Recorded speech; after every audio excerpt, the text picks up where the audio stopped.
This podcast is powered by Pelotonia. To learn more about our goal to end cancer, visit Pelotonia.org or see the link in the episode notes. Seeing people on the side of the road saying, "You saved my wife," or "You saved me," is huge. It just makes you feel amazing to be a part of something that's incredible. I just want to do my part and help other people and raise some money and make other people get a better life. You know what? When it gets tough, I think about somebody's getting chemo right now. Somebody's sitting there getting chemo. You can keep pedaling. 4 different kinds of treatment?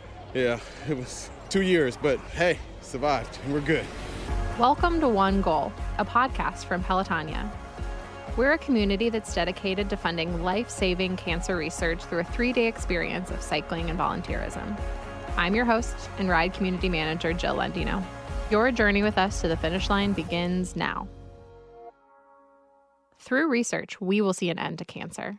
Thankfully, every single penny raised through our riders, virtual riders, and volunteers goes directly towards the solution. This is made possible by our major funding partners, the L. Burns Foundation, Huntington, the American Electric Power Foundation, and Peggy and Richard Santulli. It's because of them, all of our partners in this dedicated community, that all of this is possible.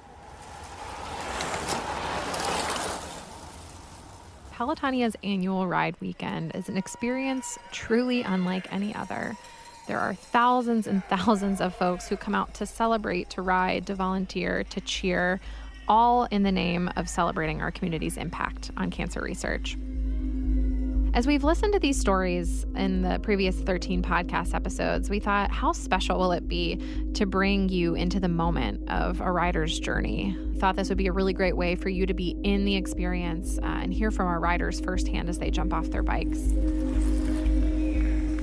Derek Dozier. I ride individually with my friend who's an oncologist, and I'm a 13-year survivor, and this is my 10th year. So I'm Paul Monk. I'm riding with Crops to the Clinic with Steve Clinton as our leader, and then riding with my friend and colleague Derek here. Well, I had prostate cancer that had metastasized, and thanks to my doctor and his co-workers, we did a lot of studies. I was involved in a study which I had, 4 different kinds of treatment: radiation, prostatectomy, hormone treatment. Yeah, it was 2 years, but hey, survived, and we're good. So I'm just thankful to see some good news. Everybody knows that it's such a tough journey that so many people have, but when you see success stories, it does lighten your spirit, and certainly this event encourages all of us. Last year, I didn't finish. I got to 50 miles, and I started cramping so bad. I was drinking lots of fluids, but I just was cramping so bad that I couldn't finish.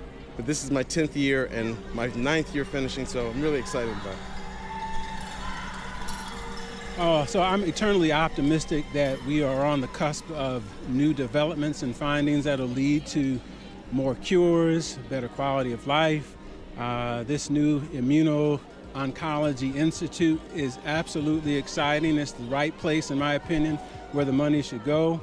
I've seen successes with this immunotherapy, so I'm very encouraged, and I think we're all in this together, and it's nice to see the community come out like this. It's the most gratifying event that you can take part in. I mean, both the training and then the support of everybody. Going through Granville is just an amazing event. Granville, the whole city comes out. It's so invigorating. If you don't do it, you've missed an opportunity to see humanity at one of its best.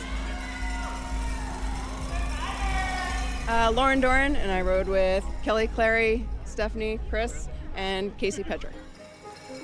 I always cheered on people through Granville, and finally was able to get to the point where I really wanted to ride it. So rode it last year, I did 25, and this is my 2nd year. I'm Alec Winfrey, and it's affected everybody's family. I had prostate cancer, and I grew up here. I don't live here, and I've got a friend, and he's in his 11th year in riding in this, and he kept riding, and finally I said, I need to, this is something I need to participate in. Riding up hills is easy, losing people is not. We lost a lot of family, a couple of friends, and have a lot of people fighting. So I come back to Ohio, and I get to spend a great day today and supporting this. So it's, I'm just riding with family and friends. Kathy Nelson. I ride for Huntington. I rode the very first Pelotonia ever. I have a list of, I call them warriors, who are fighting cancer and battling cancer right then and there, that I pray for, and I go, okay, this heals for them. And I come up to something that's difficult. No, this is for them. Jeff Spiker. It's my Aunt Kay. She passed away in 2017, and it's my mentor, Dan DeChristopher. He passed away in 2015. I caught my cancer really, really early. However, I've had some really close friends. You just think about those people. You think about the people that are going through chemo every single day. A secretary that I know, she's going down to Ohio State every day for 3 months on her lunch hour to take chemo. I mean, talk about a time commitment. My time commitment is nothing compared to that. So that's what you think about. You think about that, and then you think about my legs have got to keep me going. We all have people we've been affected by that has cancer or passed away. What sets these two apart from me is just their impact on me and my family and my life. It's just really empowering. It's really empowering. It just gives me the strength when you don't know if you can keep going, and it just helps push you along, keeps you going up the hills. It's a camaraderie, and it's the knowing that you actually work towards this goal, and there's everybody here has the common denominator that we're doing it for one cause. That is what makes the difference. I mean, that's what it's overwhelming. Jenny Wilson. Sue Bodigy. Irene Adams with Girls with Gears. I am a 10-year rider and survivor this year. Diagnosed in 2009 with an aggressive melanoma. I very quickly got to the James. I very quickly found out that I was cancer-free, and I felt like I needed to do something with that. I mean, giving back to the James by riding was my number one thing to do. There was a couple women that had the vision to do this, and I said to this woman, Lisa Hinson, I said, I'm too busy. She's like, we're all too busy. And it got started, and now we're over 70 in our Peloton, but a lot more ride with us. And we've raised probably, it's gonna be over $1 million collectively. And again, the friendships and the stories, the money raised, it's actually incredible. And we've created so many great friendships from Girls with Gears through this ride. The amazing thing is 10 years ago, only some of us knew one another. So I didn't know Sue 10 years ago. Absolutely not. Absolutely. I didn't know. I knew none of these girls 9 years ago. Well, this year I'm riding for my mom, who passed away in November. And I appreciate the fact that the doctors and research were able to keep her alive for about 18 months so that she was able to see my niece get married. And I love to look at the photos because it was just a highlight for her. And I have this great photo of her at my niece's wedding drinking a glass of wine, and she was 93 when she passed away, so she had a great life. But I'm so glad that research was able to help her live through that. I texted my brother this morning, and he's like, I said, we both have this, we both got it. And he texted me back, and he's like, I love you so much, thank you so much for riding. Kept thinking about him all day because he's really sick, and we got to keep riding and raising money. For me, it's been literally and figuratively an amazing ride. It's always amazing, and if we look around, there are so many survivors here. There are so many people who have stories, and the power is really in their stories.